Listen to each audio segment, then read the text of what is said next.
2011 GMC Denali lifter tick diagnosis and repair. This thing had a really bad lifter tick when you'd first start it up, and then it would go away after it was fully warmed up.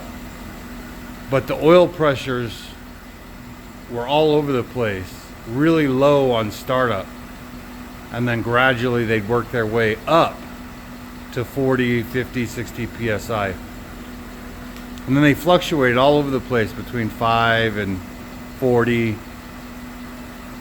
And this is a one that people would have figured it had a bad lifter or something, and it was actually the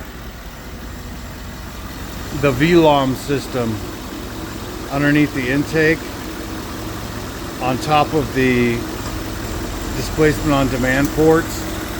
It was leaking oil out of it, bad gasket on top of it.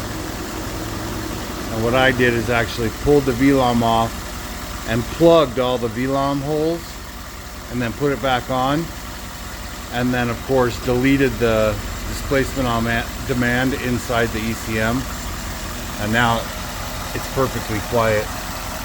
I know in the videos they come out loud, but all the noise that's coming out of this right now is just injectors clicking. Perfectly smooth. Oil pressure when I first started up immediately went up to 60. And look at that. Now the oil pressure is nice and stable above 40. And it's all fixed. Shouldn't have any immediate problems with it.